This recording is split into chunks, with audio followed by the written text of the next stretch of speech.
एक बीमारी जिसे एलर्जी कहा जाता है पूरे जिस्म में खारिश पैदा हो जाती है। ये जल्द की बीमारी है और इसका इलाज मेडिसिन के जरिए भी लोग करते हैं, हिकमत की दौइब से भी करते हैं। फायदा तो अल्लाह ने देना होता है, बाज़ को तो फायदा हो जाता है, लेकिन बाज़ लोग इससे तंग आ जाते हैं कि हमने हर तरह का इलाज करवाया, किसी किस्म की मेडिसिन को हमने नहीं छोड़ा, देसी नुस्खे भी बड़े इस्तेमाल किए, लेकिन ये बीमारी ख़त्म होने का नाम ही नहीं लेती। और अगर आराम आता है तो जब तक दवाई इस्तेमाल करते रहें आराम रहता है, जब छोड़ दें तो फिर वही हाल हो जाता है। जब ऐसी सूरत हाल हो, इसके लिए एक बहुत मुजर्रब वजीफ़ा है। हज़रत अली ने ये बताया कि अगर किसी को जल्द की ये बीमारी कसम की खारिश जो शदीद हो, खारिश करते करते जिस्म से खून निकलना शुरू हो जाए, तो वो सूरह मोमिनून की आयत नंबर 14 21 मरतबा पढ़कर पानी पर दम करके पे और ये ख्याल करे इस आयत मुबारका के अव्वल व आखिर तीन मरतबा दरूद इब्राहिमी भी लाजमी पढ़ ले। ये वजीफा इस वक्त तक जारी रखे जब तक इसे आराम नहीं आ जाता। इसमें 10 दिन लग जाए, 15 दिन लग जाए, 20 लग जाए या इससे भी ज्यादा लग जाए, तो इंशाअल्लाह इस बीमारी से, इस तकलीफ से आपकी जान छूट जाए।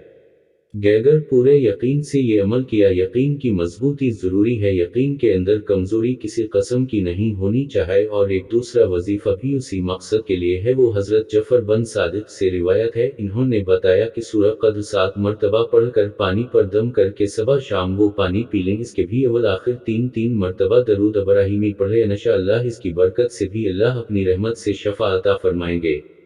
कोई वजीफा करें, कोई मेडिसिन इस्तेमाल करें, लेकिन ये दिल में यकीन रखें, शफा मुझे मेरे अल्लाह ने दीनी है। अल्लाह किसी दवाई के अंदर शफा डाल दे वो इसकी मर्जी है, इससे शफा को निकाल दे वो भी इसकी मर्जी है।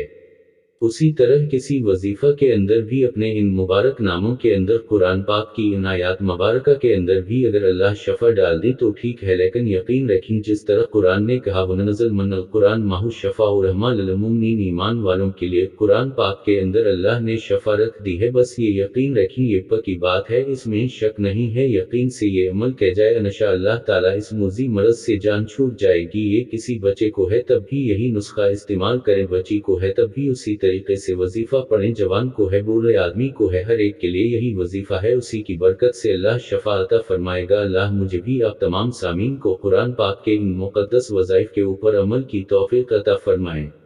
आमीन।